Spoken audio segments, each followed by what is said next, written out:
Welcome back, all our viewers. Lunch break 56, four short of what Rishabh told us in the pre show, but four wickets have definitely fallen, Rishabh. Uh, Pathetic, bad start for India, and then just got worse and worse as the game went by. What are your thoughts on the first session, Rishabh? Actually, I mean, don't know whether it was a case of overconfidence on the Indian side or it was just a brilliant display of bowling by the England bowlers. I mean, you can't really. I mean, I'm not really getting what is the reason for this sort of a performance, because when you are coming from such a good Test victory, one of your best and something which has been talked about a lot, and to come and give this sort of a performance, especially it was not that the bowlers were taking efforts to take wickets. It was like the batsmen were gifting them the wickets, and that's something which is more hurting than actually seeing losing those 4 wickets. So I don't know. I mean, like you said, bad start. Something which we would like to forget definitely. Not the start that any Indian expected, with KL Rahul being the more reliable batsman in the two openers. That's what I felt personally with the 100 that he got, Rishabh, and getting out on a cover drive on zero in the first over of a Test match to Jimmy Anderson. How bad could it get for KL? I mean, do you think it was just like you said, being too confident about your game and just trying to take the attack on the to the opposition in the first over? Do you think that's the reason for the downfall, or just some just bad luck, sheer bad luck for India? No, I mean, you can't actually term it as bad luck because there was nothing, vicious which the ball was doing. It was just a normal delivery. It didn't even swing that much as much it has swung in maybe Trent Bridge or Lords. It Right. was clear case of being too casual with your approach. Because if you see the way KL Rahul has built his innings in both the Test matches, he was leaving exactly those balls which were outside that third, fourth line, the line of uncertainty. The Lord's Right. Test, which he got 100, he got what 20 odd runs in the first 100 balls. And why was that? It was because he was leaving exactly those balls which he got out to today. And whatever you say, you might get 100, 200, or a 400, but the next time you come to bat, you have to start from zero. And that's something which Right. you have to do. I mean, it's not that you can be confident, but you can't have that sort of a you won't have that eye in, what we say, that the batsman has got an eye in. That's not going to be the case because you're coming after a long break. It's a new wicket, a new ball, everything is changed, so you have to start from zero, and this is not exactly the way you how you want to start. You can leave the ball. It's not, no, you're not in a hurry. It's not that you have to score these many runs. It's the first day of the game. You have 5 more days left. Just take your time. But bad shot. I mean, definitely not bad luck, but bad shot. And what do you have to say about Pujara's dismissal as well? Pujara trying to fish outside the off stump, something that I and Salil have been discussing in the past couple of shows about him having this technical flaw when it comes to playing quality swing bowling or just quality spin bowling. When it comes, he doesn't commit towards the front foot or towards the back foot. He's just stuck on the crease at most occasions. Do you think that it's time that he needs to really work hard on his technique to play and score big hundreds at overseas conditions, Rishabh? See, actually, at this point of time, you can't say he has to work on his technique. He does not need to change his technique. He just needs to alter it on the basis of Right. the country which he's playing in. Especially, when you're playing in the Sena countries where there's a lot of swing on offer, you have to get that front foot a lot more ahead. You have to get that stride in to kind of negate the swing or counter the swing, and that's exactly what Pujara has not been doing, and that's why he's getting stuck. You can say he's not nor forward nor back. He's there somewhere in the middle, and with the quality of bowlers you have, and especially this dismissal also, if you see, I saw a graphic wherein the average lengths of all the Test matches of all the venues in England, Right. Leeds is one venue where the ball pitches the furthest to the stump. That's the closest to the stumps. That's when you get the swing. Right. So the ball has to be full. That's the way the England bowlers have bowled. They didn't really bowl short this time. They were consistently bowling full because they knew that if you bowl full, that's when you get that swing on offer. And that's exactly what Jimmy Anderson did also. That was a good ball, no doubt. But yeah, if Pujara could have got his stride in, he maybe could have played a lot more confident, a bit ahead, and he would have defended it. It wouldn't have taken him by surprise and just edged it back. So Yes. definitely a technical flaw, which I think everybody has picked up now. That's the same thing happened in Australia. The same thing's happening here again. So going into the World Test Championship again, and with the series lined up, I think definitely Pujara needs to alter something or the other. Otherwise, it's a big problem. Not only for him but India as well, because you're losing a dependable player at number 3. You're right. You're absolutely right.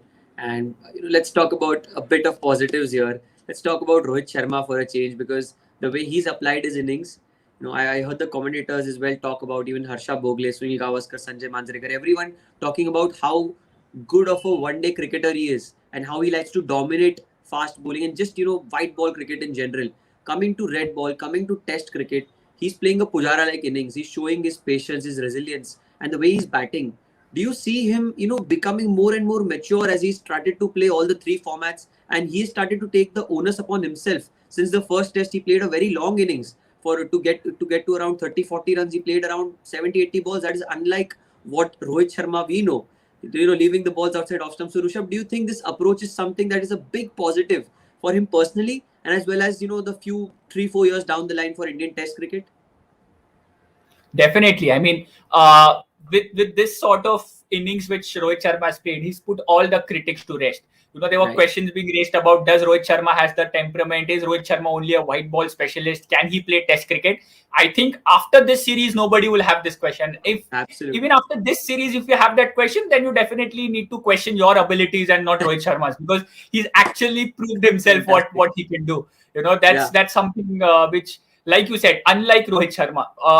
Even when I was watching the game today, there were some shots which were right up there. You would expect Rohit Sharma to go for the drive. The Rohit Sharma, he'll just hit it over straight over the bowler's head or just flick it over mid wicket. But here, Rohit Sharma was consciously dead batting it. He was just Right. letting the ball stop right there, which again, it doesn't come naturally to Rohit Sharma. He's something he has worked on it for quite some time now, and the results are visible. And again, today he showed how to play on this sort of a wicket. He was leaving. Oli Robinson really well. He played Anderson really well. He knew exactly which shots to play when. He wasn't really committing a lot ahead. He was standing there, especially even when Sam Curran came with that left arm Right. angle going across him. He wasn't really putting that stride in. But when he knew he had to go, he was just maybe taking a short step ahead and getting the ball on the full and hitting it straight. So that really shows how much good control he has over his innings and how clear he is from his mind. And the Absolutely. more Rohit Sharma keeps on batting, the more chances of India have to go on and post a high total, especially from this situation here. Rishabh, they say that in the initial phase of your cricket career, it's 80%, physical and 20% mental. But 2 years down the line, when you're actually settled in your team, it's completely opposite. It's 80% mental and 20% physical. So this is something that Rohit Sharma is setting an example for all of us as cricket lovers, and also for aspiring cricketers, young budding cricketers, that it is a mental game more than a physical one, where you have to be mentally strong. And he has done something that not many batsmen have been able to replicate over these years. So showing a bit of confidence, showing a lot of patience from the Rohit Sharma that we know. So that is something that is a really big positive. He's batting on 15, 20 odd runs, and he looks like he's settled. But the scorecard doesn't show the same way. If you look at the scorecard quickly, you can see Jimmy Anderson just walking through the Indian batting lineup. And I asked you a question in the pre-match: do you think it is going to be Anderson's day? And we were talking about how the pitch is, how it's sunny out there. It's not overcast. The pitch is also a bit helpful to the batsman. But Jimmy Anderson had other plans. I think he was watching us and he wanted to prove you wrong, Rishabh. That how can Rishabh say that Jimmy Anderson can't do well? Here I am. I'll pick up 3 wickets. Actually, I mean, along with that, I just mentioned one point also, which was that you have to play the first hour out. If you bat well for that first 1 hour, Right. you can counter the English bowlers then. And if you see all the wickets which Jimmy Anderson has got, one, it has come in the first 1 hour of the game. Second, it Absolutely. has been the batsmen who have gifted away the wickets. Even the Virat Kohli's one, if you see, it was not at all an unplayable delivery. He was outside off. He again was caught fending outside off. KL Rahul, everybody spoke about how it was so wide and that was much of a casual shot to play. Cheteshwar Pujara, again, I mean, he was not confident. He was caught napping there, whether to go ahead, whether to go back. So again, it's not that the ball was something classic or classical Jimmy Anderson. It was just that the Indian batsmen somewhere lacked the application today, which obviously the kind of bowler Jimmy Anderson is, he definitely sort of took advantage of that. Absolutely. So Rishabh, now moving on to Ajinkya Rahane, the way he was batting, he was playing some positive cricket. He is known to not be a person who's always bogged down. He plays like a Mumbai cricketer. Like we've been watching cricket, and in Mumbai they say that you need to counter attack. If you get a good delivery to hit, you need to hit it. You can't just, take the attack and just succumb to the pressure. But if you look at Ajinkya, he was batting really well. That delivery was just out of nowhere. He didn't expect that one, did you? Yeah, I mean, actually, that was a good delivery. We have to give it to him. But again, one thing with Ajinkya Rahane is once he starts playing the ball, he only keeps on playing the ball. He doesn't leave the ball that much. That's something which I have sort of uh, taken notes from watching Rahane bat. If you see, once he starts playing his shots, even if he defends, he goes on defending. He's not somebody who will defend one if it's outside and leave. I mean, Right. outside, maybe if I say, 3-4 stumps outside, definitely. But in that uncertainty, if he defends one, he'll keep on defending and playing his shots. He's not somebody who will play one, leave. He's not that sort of a player. So again, Right. that's something which again what is downfall, if I can say so, because he played Sam Curran really well. He batted really well. He was playing his shots, and again that ball, you can say that he could have left. Again, Maybe. 50-50, he could have left. But again, like I said, because in his mind he was clear that he wants to play the ball. He went for that shot, and it unfortunately just moved a little bit and took the edge. But uh, not expected at that point of time. I mean, I was really happy that we are going in at lunch with Rohit Sharma, Rahane batting really well. Coming after lunch, they would just take build on that partnership, but that came as a surprise, and you can't do anything actually at that point of time. Amazing bowling, but a great session for England, completely dominating the Indian batsmen. That is something that we have seen in the past when it comes to playing in overseas condition, that the bowlers have had the better of Indian batsmen. But now moving on to the second session, the T session, if I may say, what do you have to say? How do you think India should go about this second session? Because it's not going to be easy.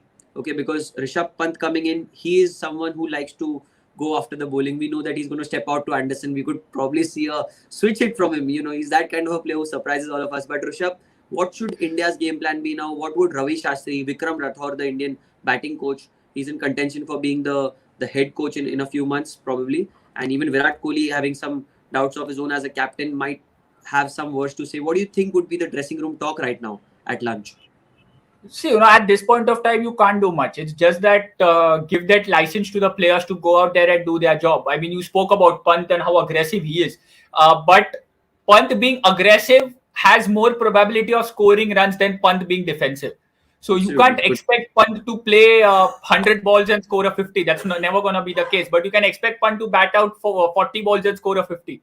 So there's more chances of him getting extra runs if he plays the way he plays. You can't sort of hold him or chain him down and say, no, you have to defend. So might as well just give them the license. Just tell them that you see the situation, you know your game. Just go out there and play the best cricket you feel you can at that point of time. And if you look at the difference between the first half an hour and the first 1 hour and the second 1 hour, you could considerably see that the ball had stopped swinging, or it wasn't swinging as much as it did in the first 1 hour. So that's again a positive for the Indian batting, and with the likes of Pant and Jadeja to come, who can play the shots or who are not afraid to play the shots. Ball not doing much is obviously a positive for us, because they get that much more control over their shots. They can play that much more aggressively. And at this point of time, you can't really thinking of playing out time, because there's what, 4 days and 2 sessions entirely. So you can't think of I'll bat till tomorrow lunch and then give them. That's never going to be the case. So might as well just go out there, play a natural game. If it's in your slot, you want to go for the shot, just go try and get as much runs as possible, because then you have batsmen. I mean, at this point of time, Rohit Sharma, he's there. Maybe Pant can take the attack. Rohit Sharma can stay there if Jadeja comes, and we can see. We hope that again the tail puts up the kind of show they did in the previous game we saw. So banking on that at this point of time, if you get anywhere about 200, I think you should be happy. So there's no point of thinking about time or playing out deliveries. It's just about going out there, playing a natural game. If it's in your slot, go for the shot. Gather as many runs as possible. Fantastic. Rishabh, you spoke about Rishabh Pant and you spoke about Ravindra Jadeja. I think Mohammad Shami will be very depressed listening to this conversation, that how am I not considered a batsman today because of the 50 that he scored. So a lot of expectations from the lower order. They have proved, and they've set a benchmark of sorts in the last few months, playing overseas in Australia and now here in England. They have scored a few runs. So it'll be very important for India to make sure that the lower order scores runs in order to get a decent enough total. So now live action coming up in some time, Rishabh. Final words before we go in and end the show. What are your final words, Rishabh? It's just that guys play a natural game. That's simple. That's what Indian cricket players have been doing. And like you mentioned about the bowlers, Mohammad Shami and all these guys, even in the practice videos which the Indian team put out, you could see a separate net where Vikram Rathore was only doing throwdowns with the bowlers. That Right, shows right. how much effort he has been taking with the bowlers. But again, one mistake we Indians do is glorifying or putting a lot of pressure on somebody even after just one glorious moment or one success. So I'm not relying too much on the tailenders. I think they need to continue that this sort of knock at least 3 to 4 times to for us to make us believe that yes, we can bank on them. Because if at this point they fail, it would be that was a fluke. But that's something which you don't expect. So at this point of time, let's just not put pressure on them. Let them go out there, play the natural game. If it works out, you can see the difference because that's the effort they have taken. So after Absolutely. consistent runs, then you can start appreciating and banking on them. But at this point of time, my batting order ends after Jadeja. I'm not really looking at a lot of runs from them. I want the number 5, 6 to stand up and take the onus and score as many runs as possible. Brilliant, Rishabh. So thank you so much for joining with me, Rishabh. Now live action coming up in some time. Let us also have a bit of lunch and just enjoy the next session because it's going to be a cracker of a session. Rohit Sharma probably should change gears, and it could be time where we could see Rohit Sharma try to dominate, Moeen Ali or someone who is Craig Overton if he comes into bowls some loose deliveries to the batsman. And Rishabh Pant, as we know, the pocket dynamite, the fireworks will be on in Headingley. So live action coming up in some time. Thank you, Rishabh. I will see you in the post-match show. We'll talk more about how the game goes and hopefully India cross that 250 mark at the end of the day. Thank you, everyone. This was Sports.